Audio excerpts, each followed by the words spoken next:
So here, Neil Oliver is going to talk about, everybody wants us to cover Ireland and the stabbing and the problem with the thing. And here we go.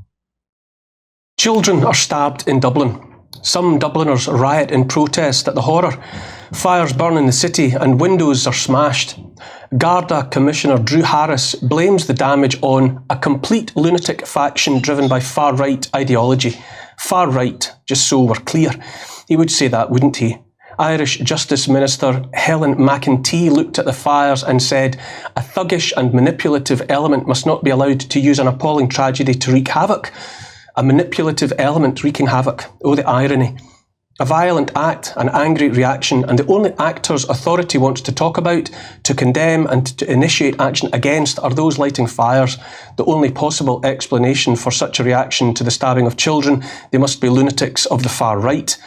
Already legislation is rushed through the Irish Parliament to enable more state surveillance of the populace, more state control of so-called hate speech.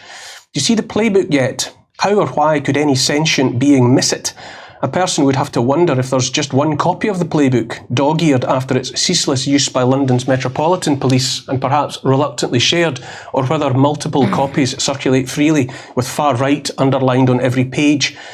Children bleed and parents weep. Protesters take to the streets, and politicians and legislators and those they serve, which is not us, patiently reel in the line, knowing the hook is swallowed deep, the barb fixed fast. It's so very hard to resist, after all, the relentless push to hate and to fear. For decades, something deliberately disruptive has been forced on the people of the West. There's no denying it. Mass immigration. People from all over the world have been thrust together virtually overnight and without any sort of foreplay. Before the turn of the century, New Labour were apparently glorying in the thought of rubbing our noses in diversity. It ought never to have happened this way, but it was made to happen this way, and for a reason, by those fear-filled, cowardly authoritarians desperate for the controls they think will save them from the rest of us. What's been done in Europe, done to Europe these years past, has been less advisable than speed dating in the dark with drunk people. And so you get what we've got. Marry in haste, repent at leisure. Not even the most basic due diligence either, so that along with all the decent human beings has come some of all the trouble in the world. And so, by these means, have people been made to hate other people, people they don't know, while all their hate ought properly to be reserved and somehow focused on those they do know, those deserving of being on the receiving end of such destructive emotion. Familiar faces all, cynically stoking the anti-human hatred in pursuit of their master's ends. I have people I love, among them Christians, Jews, Muslims and others besides, or if you prefer, Westerners, Israelis and Arabs. They're my friends. I won't hate on command. Everyone I love hates the hate as well. I won't hate on command, and certainly not on behalf of those who line their pockets and secure their positions by stoking that hatred. And so millions of people have deliberately been made afraid and angry. While all that's going on, a former British Prime Minister, yet another from a grisly cast of characters, each at the head of his own column of countless dead civilians in countless countries, this time the Right Honourable Sir Tony Blair, renews his old calls for the introduction of digital IDs to solve the problems of all that immigration. Tony Blair and his ilk want you frightened and filled with hate. Then you'll beg for the solution they offer, which is slavery for you and freedom for them. Unflushable, apparently, digital IDs and Tony Blair both. Blair has done as much as any of the rest of the club of international ghouls to destabilise the Middle East and to sow the very unrest that sees tides of people rise and walk away from wherever they were born in search of anything else, anywhere else. If your home and everyone else's home for miles around had been bombed flat, what would you do? Where would you go? All over the West, frightened, angry people, overwhelmed by changes to their lives and communities they feel powerless to influence, are automatically abused by being labelled with names chosen to make them feel isolated, vulnerable, lunatics, far right. All over the world, frightened, angry people are also overwhelmed by fast-moving changes they feel powerless to influence. One war after another ensures those already on edge stay on edge, while simultaneously being told, ordered, what to think about what they see. Millions of people of every creed and colour marched through cities all over the world demanding a ceasefire in Gaza and were abused in line with the same old playbook. They're labelled as you'd expect, not pro-peace, just anti-this or anti-that. In truth, people of every creed and colour all over the world are only made to feel powerless, denied any sense of their real power by those who work tirelessly to make the mass of the population feel powerless and therefore dependent at all times for their safety and well-being on those above them in the food chain. Out of sight of most, that thin sliver of powerful people displays a level of cynicism that's beyond the comprehension of decent folk. Nothing is off limits to ensure the objectives of those who would do away with nation states and the freedom of populations, not even children, anyone and everyone's children. Children are exploited like tinder to keep the heat under unrest, to keep as many people as possible distracted by hatred and suspicion of each other, of their neighbours, rather than focusing fury where it belongs, on the ghouls that keep stirring the pot, stoking the fires. And in among it all, what is the word on every authoritarian's lips? Why, democracy, of course. As soon as people, any people, start realising and manifesting their power in any way, those in charge prick up their ears. Democracy in the West is like the toy steering wheel a parent fixes to the dashboard of a car to entertain a toddler, making it think it's steering the car, when of course it isn't. Whenever people find a way to get their feet on the actual pedals, if only momentarily, their hands on the actual wheel, those in power act quickly to correct any possibility of a change of direction. Look at recent moments when the people grabbed the wheel. The election of Donald Trump in 2016, the vote for Brexit here in the UK the same year. In 2019, people gave the Tories an 80-seat majority, the collapse of the Red Wall and all that jazz. But again, it brought only swift retribution, just like the Trump presidency and Brexit brought swift retribution. I've wondered at the coincidence of the pandemic and everything else since 2020, and wondered if it wasn't all the punishment beating meted out to an upstart populace that dared to grab the wheel. Democracy in the West has been made a fraud and a confidence trick, a cut-and-shut used car, a chocolate teapot, an ashtray on a motorbike, snake oil for the gullible. For as long as the present incumbents hold sway, the face men and women of the crime syndicates really running the show, then any notion of democracy, the so-called rule of the people, is what we call in Scotland a busted flush. Too few people are angry with the right people. And by the right people, I mean the wrong uns, that interconnected, interdependent lot that always crops up, spiders on webs. This is exactly what we've been saying at this show. They want us angry at our neighbor, just like when Cornel West came on the show. He wanted you to be angry at your neighbor. There's fascists, those Trumpers, the January 6 people. He wanted you to be angry and fearful of your neighbor. People on edge are meant to be kept on edge. That's exactly what Cornel West's message was when he came on the show. That's the message of the oligarchy. That's why they won't clean up homelessness. They won't help people get jobs, education. They won't give you clean water. People on edge are meant to stay on edge. And people like Cornel West repeat that oligarchy from his ivory tower, that oligarchy message when they come on the show. And when you push back against it, they call you a Trumper. They make you the enemy. They keep people wanting to turn on their neighbor instead of bringing people together to oppose the oligarchy, keeping your eyes on the people in power that you should be angry at, and joining with the people on the right and on the left and in the middle and in the center and everywhere else, joining together along class lines to oppose those people. And anytime people do join along class lines, look exactly what they did. Look at what they do to you with Brexit. Look at what they did with... This is the game. Look what they're doing to stop Cop City. They use the RICO statute and grand juries to criminalize them. Look what they're doing to Julian Assange. Look what they're doing to Edward Snowden. Look what they're doing to you. And that's exactly what my message was to Cornel West, and his message was the message of the oligarchy. Keep putting your eyes on your neighbor, the fascists, the white supremacists, the racists. Keep blaming your neighbor. Keep your eyes on them. And that is the exact wrong message. And that's why I was there to push back on him. And he exposed himself during that. And I'll never stop talking about it. And that's exactly what he's saying. People are being pushed together. Everybody wants to talk about Trump's Muslim ban at the airports. Nobody wants to talk about Barack Obama creating those Muslim immigrants by bombing the shit out of them for 8 straight years, because that's what caused that problem. And right now, Joe Biden has an open border policy trying to get as many immigrants in this country as possible to create chaos, to keep people who are on edge, already on edge, and to suppress wages and create more chaos. That's exactly what's happening, and that's exactly what he's talking. And it's not just, and I've been telling people, people. It's just the billionaires who run this country don't just run this country. They run the whole goddamn world, and they don't care about this country. They say that Trump and the Trumpers want to start a civil war. It's the billionaire class that control Joe Biden and the establishment Republicans. They want us. They don't care if there's a civil war in this country because chaos always favors the establishment, and that's exactly what they're doing right now. And they're making you afraid of immigrants, and they're making you afraid of your neighbor, and they're making you afraid of political movements that actually oppose the establishment. They want you, and they do it under the guise of they're saving democracy. That is just like he said. That is like a toy steering wheel that a parent puts on the dashboard for their kids. That is not what they're about. And if you think you're saving democracy by voting for Democrats, you are a chump of higher order. And I got a vaccine I'd like to sell you. You want to say something? Jimmy, I think you like your neighbor a little bit more than you letting on. That's what that's what Cornel West said. You on? You know that the Game of Thrones saying chaos is a ladder?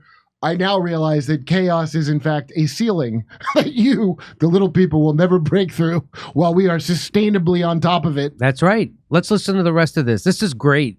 Many of us are goaded and atomized, split by chaos into smaller and smaller, mutually loathing and mutually suspicious factions.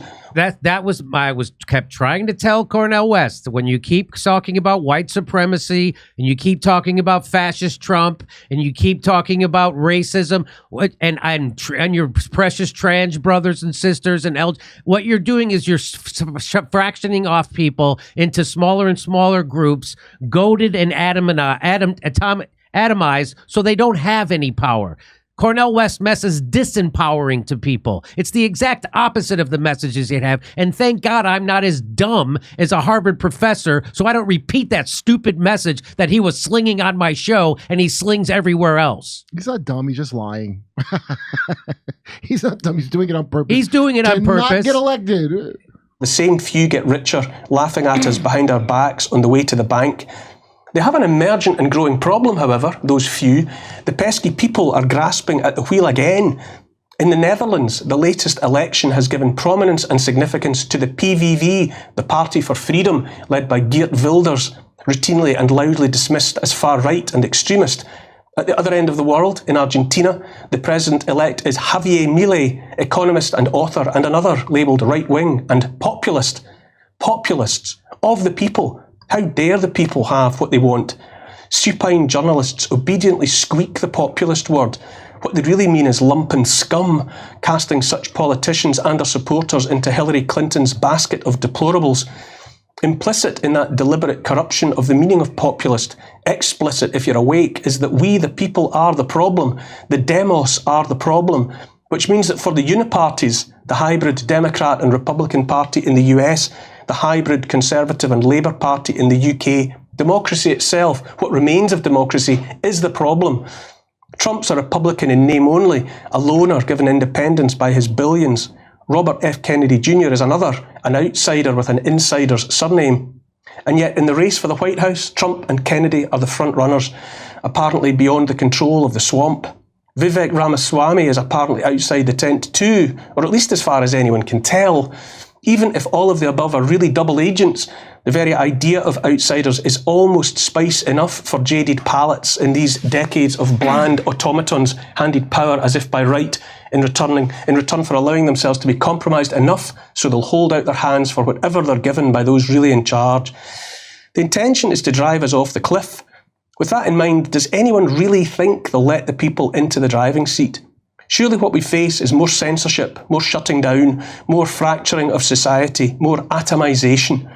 When democracy itself is demonstrably the last obstacle in the path of the authoritarians, flimsy, hollowed out shadow of a thing that it is, what is the future of elections? Even if they happen, courtesy of the uniparty bending the knee to unelected, unaccountable entities like the World Health Organization and the World Economic Forum, how can the results even matter? Here's the thing, while wars rage and people are made to hate, too many are blind to the real enemy. Exactly right. Exactly. The real enemy. Your enemy is not Trumpers. Your enemy are not January 6 protesters.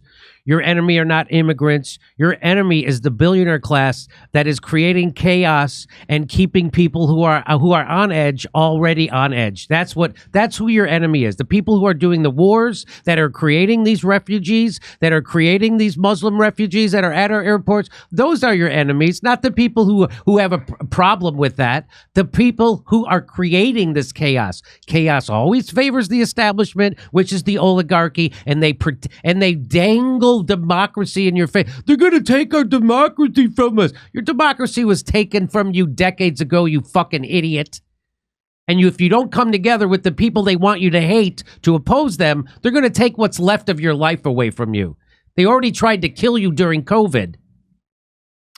Yeah, that goes back to I can't remember what it's called, like Caesar's something on the Punic Wars. That dude Richard Gage will know it. But that's if you go to a really good school, like a really expensive school, that's what's taught. It's him talking about how you divide the people over their stupid identities. That goes back to ancient Roman techniques to control the people they conquered, and the real high ups. That's what they learn in school. They don't learn, and that's why they don't learn gender horse shit. They learn about how to control the little stupid people. And that's why the message of the Democratic Party is all identity politics, gender politics, LGBTQ politics, calling everyone a white supremacist or a racist or a fascist. That's what this is all about. This is all about keeping you divided, keeping you atomized, as he says, and so then you have no power. And they got their kids reading Hobbes' Leviathan, and your kids are going to read My Ding Dong Might Be a Bing Bong and my meme. So that was great. I'm not going to do the jokes for it. Yeah, that guy is, enjoy him now before he's going away for a long, long time, I bet. That's right. Now that memes far are right. illegal. Everything is far. If you try to join together along class lines, they call you far right. Cornel West did it on my show. Yeah, that's a right wing thing. Couldn't help himself. Soon as you get to the left of an ivory tower establishment clown, they fucking call you a right-winger. Yeah, come on, Brother Gates is just trying to help the people of Africa. Brother Fauci is of a great integrity. Brother Fauci is of great integrity. He said, wear a mask, but don't, but do, but don't, but do. Come on. And boy, he tried to peddle that shit on the wrong show. Leave Brother Hunter's laptop alone. That's right. Boy, did he try to peddle that shit on the wrong show. He ran into a pothead jagoff comedian who wasn't buying his fucking bullshit. I guess it's easier to push nonsense onto dumb Harvard kids who are weaker than improv class. That's right. People. That's right. Dumber and weaker than improv level 1s through 5, or I don't know how they do their black belts and shit, but that kind of weak ass personality where you're just like a real group, well-to-do, but also groupthink. Anyway. So you hear anybody pushing fascism or white supremacy or racism as a problem in this country and the thing that they got to address and get, those are people here to divide you. People pushing trans issues and all that. These are people here to divide you and keep you siloed off and atomized, as he said. And people are going to call you racist because you want to have a border with integrity, because you want our government to stop creating Muslim refugees, creating Hispanic refugees. Those people are your enemy. Those are the people who are doing the dirty work of the establishment. And I'm glad to call them out. And Cornel West will never come back on the show and peddle that bullshit again. The only time he'll come back on the show is if he comes with an apology. But he will not do that because he's an ivory tower establishment elitist who is going to push division because that's what he's pushing. I don't think he's used to really getting any kind of real pushback. He's never been attacked. He's never been critiqued from his left. Yeah. Ever. He's used to going up against assholes like Anderson Cooper, and then everyone feels sorry for him because Anderson Cooper was so mean to him. You know, if you want to babble about white supremacy while we're funding actual real Nazis and saluting them in Canada. That's right. And so who are you babbling that at? Like people that couldn't afford to go to Harvard? Right? Really go fuck yourself, dude. Like really, go fuck yourself. We're doing live comedy shows in Oxnard, California, Venice, California, Palmdale, California, Omaha, Nebraska, Des Moines, Milwaukee, Lansing, Michigan, Bend, Oregon, Portland, Oregon, Seattle, Washington, and Boston. Plus, we're going to put a date in Edmonton, Canada, plus Vancouver. See ya. Go to jimmydore.com for a link for all those tickets.